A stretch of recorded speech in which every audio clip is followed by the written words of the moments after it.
Pernahkah Anda bertanya-tanya mengapa ada orang yang penghasilannya besar, tetapi selalu merasa kekurangan? Sementara itu, ada orang dengan pendapatan biasa yang perlahan mampu membangun tabungan, hidup tenang, dan menikmati masa tua tanpa banyak kecemasan. Ada orang yang sangat pintar menghitung keuntungan investasi, tetapi kehilangan hampir seluruh kekayaannya karena satu keputusan yang terlalu berani. Ada pula orang yang tidak memahami rumus keuangan yang rumit, tetapi berhasil mengumpulkan kekayaan karena hidup sederhana, sabar, dan konsisten. Mengapa hal tersebut bisa terjadi?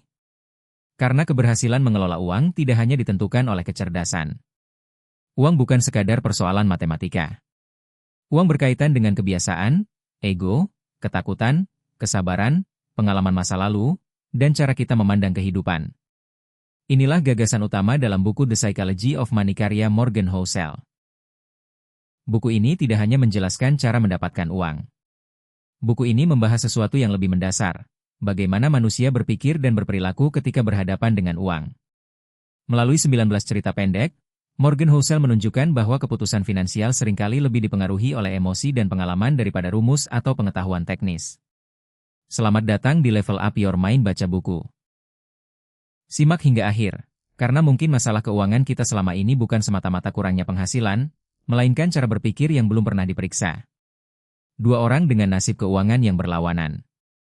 Morgan Housel menceritakan dua orang dengan latar belakang yang sangat berbeda. Orang pertama bernama Ronald Read.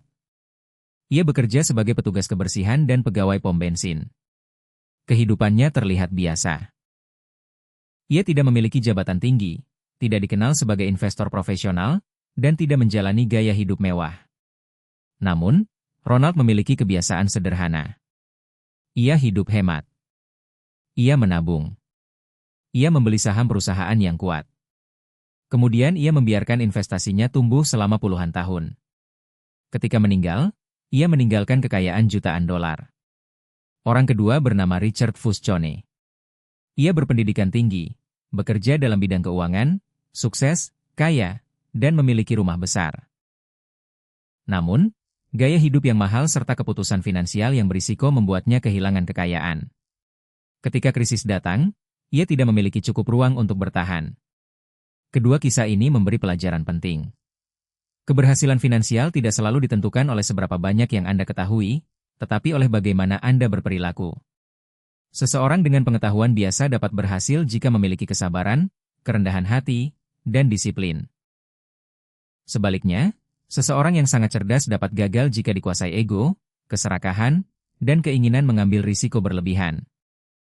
Setiap orang memiliki pengalaman yang berbeda tentang uang. Mengapa dua orang dapat memiliki pandangan yang sangat berbeda mengenai investasi? Salah satunya berani membeli saham. Yang lain menyimpan seluruh uangnya dalam bentuk tunai. Salah satunya menganggap utang sebagai alat. Yang lain menganggap utang sebagai sumber bencana. Kita sering mengira orang yang mengambil keputusan berbeda berarti tidak memahami uang.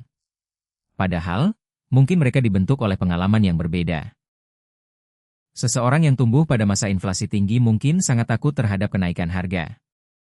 Seseorang yang menyaksikan orang tuanya kehilangan pekerjaan mungkin merasa keamanan jauh lebih penting daripada keuntungan. Orang yang tumbuh ketika pasar saham sedang naik dapat menganggap investasi selalu mudah. Sementara itu, orang yang kehilangan uang saat krisis mungkin menganggap pasar saham seperti perjudian. Kita mengambil keputusan berdasarkan pengalaman hidup yang sebenarnya sangat terbatas. Pengalaman pribadi terasa seperti seluruh dunia, padahal itu hanya satu bagian kecil dari sejarah. Karena itu, sebelum menghakimi keputusan finansial orang lain, pahamilah bahwa setiap orang melihat uang melalui jendela pengalaman yang berbeda. Begitu pula ketika mengambil keputusan sendiri, tanyakan. Apakah ini keputusan yang objektif, atau hanya reaksi terhadap pengalaman masa laluku? Keberuntungan dan risiko selalu berjalan bersama. Kita senang mempelajari kisah orang sukses. Kita mencari tahu rutinitas mereka, strategi mereka, dan keputusan yang membuat mereka berhasil. Namun, Morgan Housel mengingatkan bahwa setiap hasil adalah gabungan antara usaha, keputusan, keberuntungan, dan risiko. Keberhasilan tidak selalu 100% berasal dari kecerdasan. Kegagalan juga tidak selalu 100% disebabkan kebodohan. Dua orang dapat bekerja sama keras, tetapi memperoleh hasil yang berbeda karena berada dalam keadaan, waktu, dan kesempatan yang berbeda. Ini bukan alasan untuk berhenti berusaha. Justru ini adalah alasan untuk tetap rendah hati saat berhasil dan tidak terlalu cepat menghukum diri ketika gagal. Ketika berhasil, jangan menganggap semua hasil berasal dari kehebatan pribadi. Ketika gagal, jangan langsung menyimpulkan bahwa seluruh diri kita tidak memiliki kemampuan. Pelajari pola yang dapat diulang. Namun, jangan meniru satu kisah sukses secara buta karena tidak semua unsur dalam perjalanan orang tersebut dapat kita lihat. Bahaya tidak pernah merasa cukup. Bayangkan seseorang telah memiliki kekayaan yang cukup untuk hidup nyaman sampai akhir hayat. Ia memiliki rumah, investasi, tabungan, dan kebebasan. Namun, ia melihat orang lain memiliki lebih banyak. Tiba-tiba, semua yang dimilikinya terasa kurang. Ia mulai mengambil risiko yang tidak diperlukan. Bukan karena ia membutuhkan uang tambahan untuk bertahan hidup, tetapi karena ingin memenangkan perbandingan. Inilah salah satu bahaya terbesar dalam kehidupan finansial, tidak mengetahui arti cukup. Tidak ada jumlah uang yang dapat memuaskan seseorang yang terus membandingkan dirinya dengan orang yang lebih kaya. Di atas jutawan terdapat orang dengan puluhan juta. Di atasnya terdapat miliarder. Dan di atas miliarder, masih ada orang yang mempunyai lebih banyak kekuasaan serta pengaruh. Permainan perbandingan tidak memiliki garis akhir. Mengetahui arti cukup bukan berarti kehilangan ambisi. Cukup berarti mengetahui hal yang tidak layak dikorbankan hanya demi mendapatkan lebih banyak. Reputasi, keluarga, kesehatan, kebebasan, waktu, dan ketenangan tidur. Tidak ada keuntungan yang pantas dibayar dengan risiko kehilangan seluruh kehidupan yang sudah baik. Kekuatan bunga majemuk. Banyak orang melihat keberhasilan investasi Warren Buffett dan menganggap rahasianya hanyalah kemampuan memilih perusahaan. Kemampuan tersebut memang penting. Namun, terdapat faktor lain yang sangat besar, waktu. Buffett mulai berinvestasi sejak sangat muda dan terus menjalankannya selama puluhan tahun. Sebagian besar kekayaannya terkumpul pada usia lanjut, bukan karena mendadak menjadi jauh lebih pintar, tetapi karena uangnya memiliki waktu sangat panjang untuk bertumbuh. Inilah kekuatan bunga majemuk. Hasil kecil yang terus berkembang dapat menciptakan hasil yang sangat besar apabila diberi cukup waktu. Misalnya, seseorang menabung dan berinvestasi dengan konsisten setiap bulan. Pada tahun pertama, hasilnya mungkin terlihat tidak mengesankan. Pada tahun kedua, masih belum mengubah kehidupan. Namun, setelah belasan atau puluhan tahun, pertumbuhan mulai bekerja bukan hanya dari uang yang disetorkan, tetapi juga dari hasil investasi sebelumnya. Masalahnya, manusia menyukai hasil cepat. Kita mudah tergoda oleh janji keuntungan besar dalam waktu singkat. Padahal, kekayaan yang bertahan lama sering dibangun melalui sesuatu yang terlihat membosankan. Menabung. Berinvestasi secara konsisten. Menghindari kesalahan besar. Dan memberikan waktu untuk bekerja. Buku ini menekankan pelajaran abadi mengenai kekayaan, ketamakan, dan kebahagiaan, bukan resep cepat untuk menjadi kaya. Mendapatkan kekayaan berbeda dengan mempertahankannya. Untuk memperoleh kekayaan, kita mungkin membutuhkan keberanian, optimisme, kerja keras, dan kesediaan mengambil risiko. Namun, untuk mempertahankannya, kita membutuhkan sifat yang berbeda. Kerendahan hati, kewaspadaan, kesabaran, dan kesadaran bahwa keadaan baik tidak akan berlangsung selamanya. Ada orang yang berhasil mengumpulkan banyak uang, tetapi kehilangan semuanya karena merasa keberhasilan akan terus berulang. Ia meningkatkan gaya hidup. Mengambil utang besar. Menempatkan seluruh uang dalam satu investasi. Tidak menyiapkan cadangan. Kemudian satu kejadian yang tidak diperkirakan menghancurkan semuanya. Karena itu, tujuan finansial bukan hanya menghasilkan keuntungan terbesar. Tujuannya adalah bertahan cukup lama agar pertumbuhan jangka panjang dapat bekerja. Anda tidak perlu selalu menjadi yang terbaik. Anda perlu menghindari keputusan yang membuat Anda keluar dari permainan. Siapkan ruang untuk kesalahan. Tidak ada rencana keuangan yang berjalan tepat seperti perkiraan. Pengeluaran darurat dapat muncul. Bisnis dapat melambat. Investasi dapat turun. Pekerjaan dapat hilang. Kesehatan dapat terganggu. Karena masa depan tidak pasti, kita memerlukan ruang untuk kesalahan. Ruang untuk kesalahan dapat berbentuk dana darurat. Utang yang masih sanggup dibayar. Target investasi yang tidak terlalu bergantung pada hasil sempurna. Gaya hidup yang berada di bawah kemampuan. Atau waktu tambahan dalam merencanakan tujuan. Misalnya, Anda memperkirakan sebuah kebutuhan akan menghabiskan 10 juta rupiah. Jangan menyiapkan tepat 10 juta. Berikan ruang karena kenyataan jarang mengikuti perhitungan dengan sempurna. Ruang tersebut mungkin terlihat tidak efisien saat keadaan berjalan baik. Namun, ketika sesuatu yang tidak diharapkan terjadi, ruang itulah yang membuat kita bertahan. Kaya tidak sama dengan terlihat kaya. Kita dapat melihat mobil mewah, rumah besar, pakaian mahal, liburan eksklusif. Namun, kita tidak dapat melihat saldo rekening, utang, tekanan finansial, atau kecemasan yang berada di baliknya.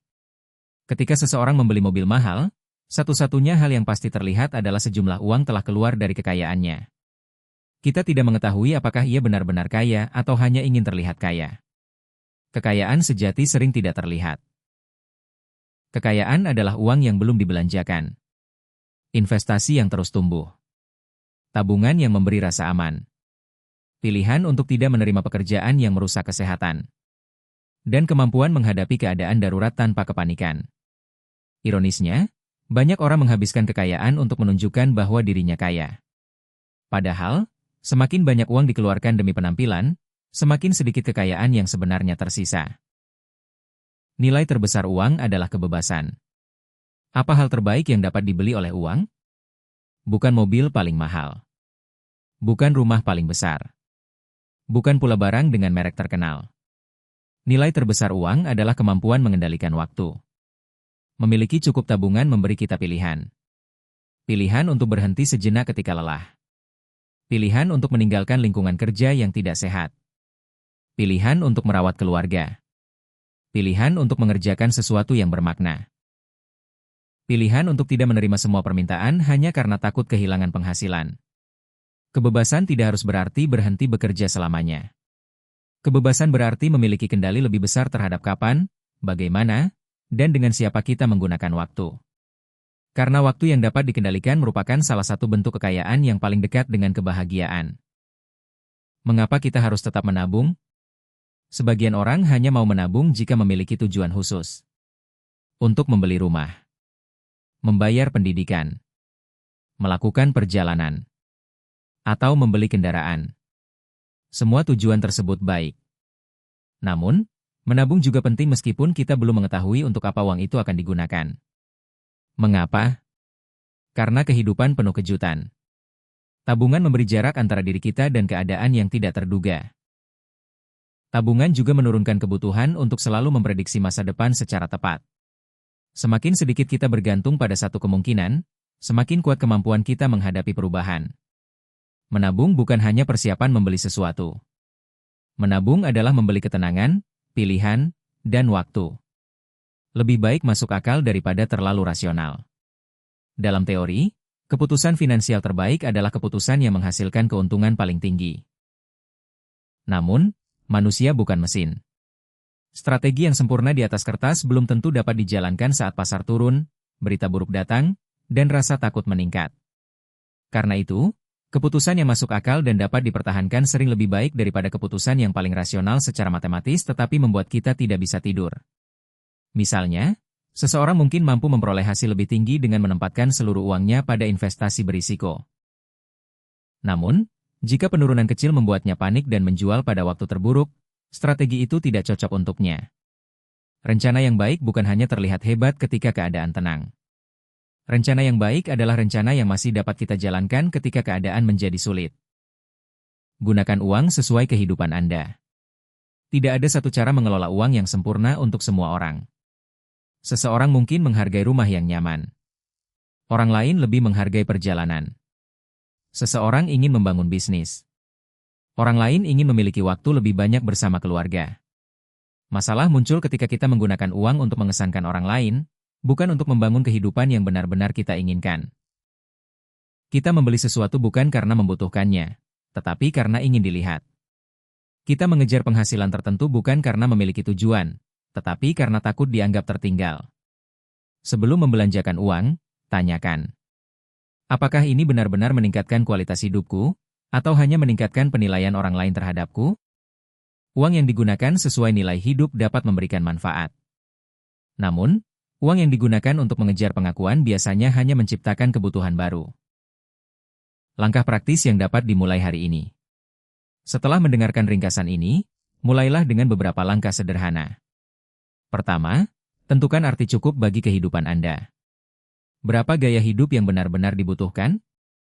Apa yang tidak mau Anda korbankan demi uang? Kedua, bangun ruang untuk kesalahan. Siapkan dana darurat dan jangan menyusun kehidupan berdasarkan kemungkinan bahwa semuanya akan selalu berjalan baik. Ketiga, biasakan menabung sebelum menaikkan gaya hidup. Setiap kali pendapatan meningkat, jangan langsung meningkatkan seluruh pengeluaran. Keempat, berhenti membandingkan kekayaan dengan penampilan orang lain. Anda hanya melihat barang yang mereka gunakan, bukan keseluruhan keadaan keuangannya. Kelima, berikan waktu kepada uang. Jangan berharap perubahan besar hanya dalam beberapa minggu. Kebiasaan kecil yang bertahan lama lebih kuat daripada keputusan besar yang hanya dilakukan sekali. Penutup. Pelajaran terbesar dari The Psychology of Money bukan tentang cara menemukan investasi yang paling hebat. Pelajaran terbesarnya adalah bahwa hubungan kita dengan uang mencerminkan hubungan kita dengan rasa takut, kesabaran, ego, waktu, dan kebahagiaan. Orang yang pandai menghasilkan uang belum tentu mampu menyimpannya. Orang yang terlihat kaya belum tentu memiliki kekayaan. Orang dengan penghasilan biasa belum tentu memiliki masa depan keuangan yang buruk. Dan orang yang memiliki banyak uang belum tentu merasakan cukup. Kekayaan tidak selalu dibangun melalui tindakan luar biasa. Seringkali, kekayaan dibangun melalui keputusan sederhana yang dilakukan sangat lama. Hidup di bawah kemampuan. Menghindari utang yang tidak perlu. Menabung secara konsisten. Memberikan waktu kepada investasi. Menyiapkan cadangan. Dan tidak mengambil risiko yang dapat menghancurkan semuanya. Pada akhirnya, tujuan uang bukan hanya menambah angka. Tujuan uang adalah membantu kita menjalani kehidupan dengan lebih aman, bebas, dan bermakna. Jadi, jangan hanya bertanya, bagaimana caraku mendapatkan lebih banyak uang? Tanyakan juga, kehidupan seperti apa yang ingin kubangun dengan uang itu? Terima kasih telah belajar bersama Level Up Your Mind Baca Buku. Tekan tombol subscribe untuk mendapatkan ringkasan buku tentang bisnis, psikologi, keuangan, sejarah, novel, dan pengembangan diri.